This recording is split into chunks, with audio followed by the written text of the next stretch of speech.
These are the ones that the media keeps sharing over and over again. So I'm presuming these are the ones most hostile to Daniel Perry. Now, these were not, my understanding is these were excluded from evidence at trial, which, by the way, is a favorable decision for the court. I mean, it makes me look at the court favorably. The trial judge could have allowed all of these into evidence. I think that would have been the wrong decision, but the trial judge has the authority and discretion to do that. And I think they would have been much more prejudicial than probative. I think it was the right call of the judge to exclude these.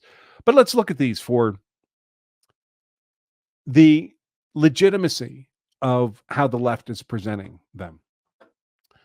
Daniel Perry, this is an exchange, I think, on Facebook between him and some guy called Justin Smith.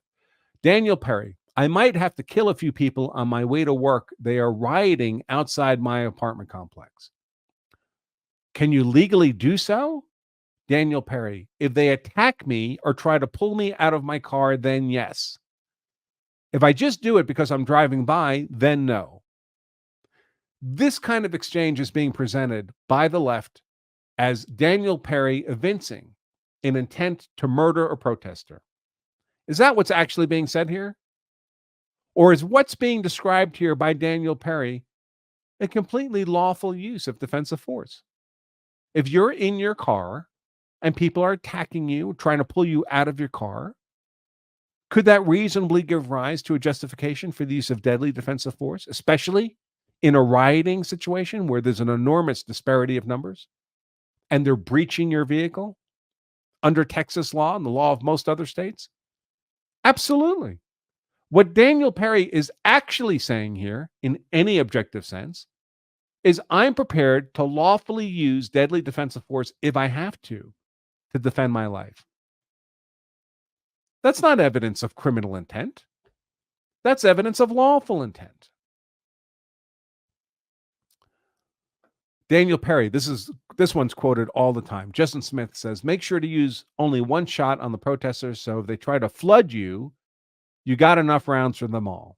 Well, again, we're talking a riot situation, so there's an enormous disparity of numbers. How much force you have on hand to defend yourself against a mob is a legitimate concern for someone lawfully defending themselves from that mob.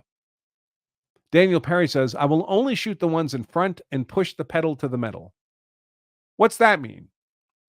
That means, again, this is in the context of defending himself against a mob attack, attempting to breach his vehicle, only shoot the ones in front. Well, he probably doesn't mean shoot through his windshield. He probably means the ones in front of him, and then push the pedal to the metal. Can you use your car as a weapon to save yourself from a deadly force attack, to escape from a mob attack when the mob's trying to kill you or pull you from your vehicle, in which case it's presumed they're trying to kill you? Sure, you can. That is lawful. Again, none of this is evidence of an intent to commit a criminal act. Daniel Perry says, look, I would probably have ammo left over. With this tactic, I have to conserve my ammo for the trip back home. There's nothing criminal about that. No protesters go near me or my car. Well, I don't know what that means, but in any case, he did allow protesters near him in his car, and he didn't shoot them all. The only one he shot was Garrett Foster, a white guy with an AK-47 leaning towards Perry's car. By the way, the forensics was the bullets were in a downward trajectory. Well, obviously, Perry, seated in his car, didn't raise his gun above Garrett Foster's head and shoot him. That downward trajectory is consistent with Garrett Foster leaning towards Daniel Perry when he was shot. Then we have this exchange. Can you catch me a N-word? Not the bad N-word. I guess, I don't know, the less bad N-word. I can't say it because they'll just clip me saying it. Daniel Perry, that is what I'm hoping.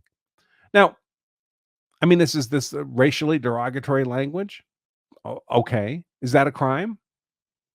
Did Daniel Perry try to catch anybody? No. Did Daniel Perry's use of force at all involve a black person? No. Completely irrelevant. But can it be made to paint Daniel Perry in a bad light?